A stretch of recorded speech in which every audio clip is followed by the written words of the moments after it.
नमस्कार दोस्तों, आज मेरे मंच पर मैं आपके सामने बता रहा हूं कि किस तरह से भारतीय जनता पार्टी के बैंक खातों में बरस रहा है पैसा। सही सुना आपने, पैसों की बरसात हो रही है। और दूसरी तरफ कांग्रेस बीजेपी की तुलना में कम से कम अगर पैसे की बात की जाए कुछ भी नहीं है। दोस्तों, सबसे पहले मैं आपके सामने दो आंकड़े पेश करना चाहूंगा। 3,596 करोड़ ये वो रुपए हैं जो इस वक्त भारतीय जनता पार्टी के बैंक अकाउंट में है। अब इस आंकड़े पर गौर कीजिए दोस्तों, 162 करोड़। दोस्तों, ये वो पैसा है जो कांग्रेस के बैंक खातों में है। अब दोनों की तुलना कीजिए दोस्तों, 162 करोड़, 3,596 करोड़, कई गुना ज्यादा भारतीय जनता पार्टी के बैंक अकाउंट में पैसे हैं। कांग्रेस का तो कोई मुकाबला ही नहीं है उनसे। और अब मैं आपके सामने सबूत के साथ बता रहा हूं कि ऐसा दावा मैंने क्यों किया। अपने स्क्रीन पर देखिए दोस्तों, यह है बीजेपी का बैंक खाता। यह जो बैंक खाता है वो मार्च 2023 तक है। और आप ये नीचे देख सकते हैं दोस्तों, 3,596 करोड़। तो देख सकते हैं कि भारतीय जनता पार्टी का अकाउंट में इतने ज्यादा पैसे हैं।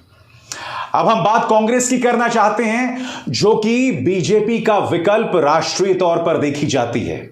आप ये उम्मीद करेंगे कि भाई 3,000 करोड़ ना सही, कम से कम 1,000 करोड़ तो हो, 500 करोड़ तो हो, 250 करोड़ तो हो। नहीं साहब, ये है कांग्रेस का बैंक अकाउंट। आप देख सकते हैं इसमें बाकायदा एंट्रीज दिखाई दे रही हैं। और ये नीचे आंकड़ा है, इसमें आप देख सकते हैं 162 करोड़, सिर्फ 162 करोड़। और आप ये सोच रहे होंगे कि बीजेपी के पास जो 3,596 करोड़ रुपए आए मार्च 2023 तक, वो कहां से आए। तो आपके सामने दोस्तों सीक्रेट इलेक्टोरल बॉन्ड्स, गुप्त चुनावी चंदा। जब अरुण जेटली वित्त मंत्री हुआ करते थे तो वो गुप्त चुनावी चंदा लेकर आए थे। और उसके अंतर्गत कोई भी व्यक्ति किसी भी पॉलिटिकल पार्टी को अपना काला धन पैसे के तौर पर दे सकता है, डोनेशन के तौर पर दे सकता है, और जितना मर्जी दे सकता है।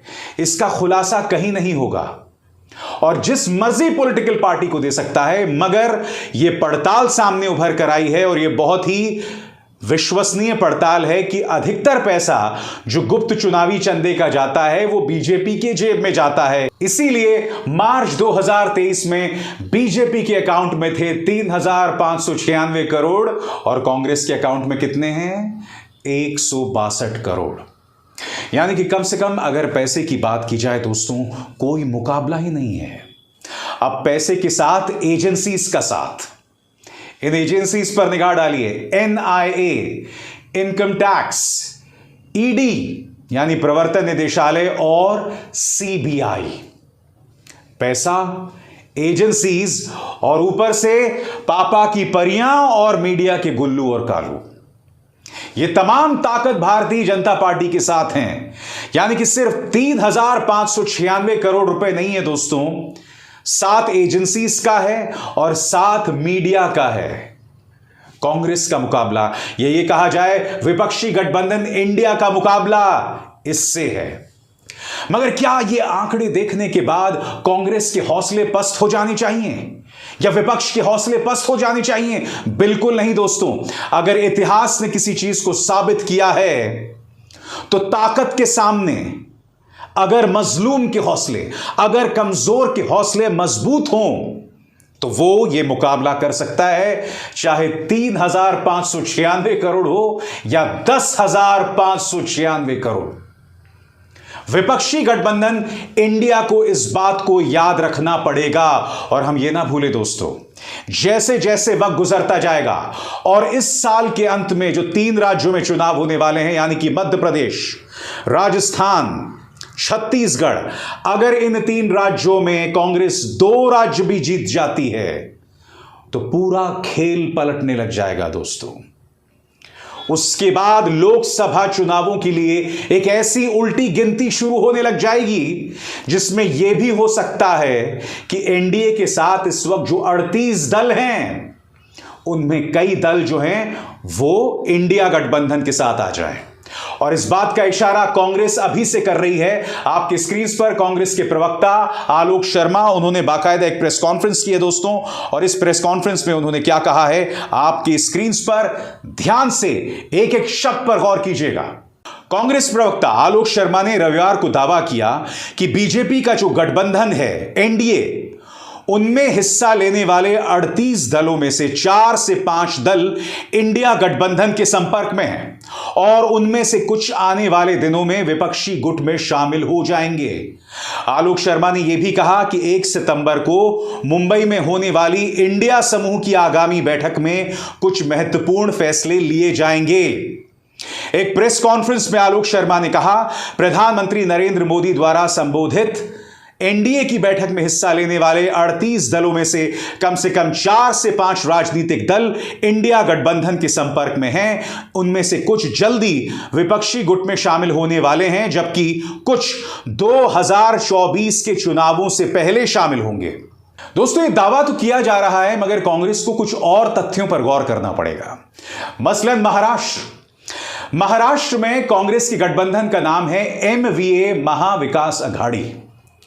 अब कांग्रेस के साथ शिवसेना यानी उद्धव ठाकरे की शिवसेना तो खड़ी है, मगर एनसीपी को लेकर दोहरी बातें सामने उभर कर आ रही हैं।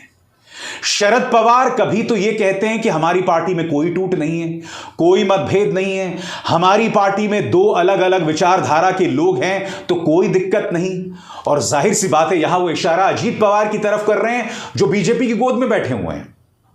अब अगर शरद पवार ऐसे विरोधाभासी बयान देंगे तो यह महाराष्ट्र में एमवीए के लिए ठीक नहीं है। और मैं आपको बतला दूं दोस्तों, इस वक्त कई जो प्री पोल सर्वेज आ रहे हैं उसमें यह बात सामने उभर कर आ रही है कि अगर आज चुनाव होते हैं तो 48 में से महाविकास अघाड़ी को 24 मिल सकते हैं और बीजेपी को 24। याद कीजिएगा, पिछली बार बीजेपी को 44 मिली थी। मगर अगर एमवीए टूट जाता है और शरद पवार इसी तरह के दोहरे मापदंड अपनाते हैं, डुअल फेस अपनाते हैं, तो इसका नुकसान महाविकास अघाड़ी को हो सकता है।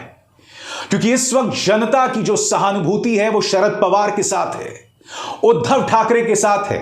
मगर इसके लिए जरूरी हो जाता है कि उद्धव ठाकरे और शरद पवार दोहरे मापदंड ना अपनाएं। पैसे के सामने चाहे कांग्रेस हो चाहे एनसीपी, उनके नेता घुटने ना टेकें। एजेंसीज के सामने घुटने ना टेके नेता। और अगर आप घुटना नहीं टेकेंगे तो एजेंसीज आपका कुछ नहीं बिगाड़ सकते। भारतीय जनता पार्टी के 3,596 करोड़ रुपए आपका कुछ नहीं बिगाड़ सकते।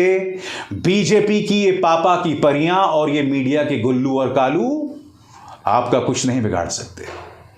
मुकाबला हौसले का है।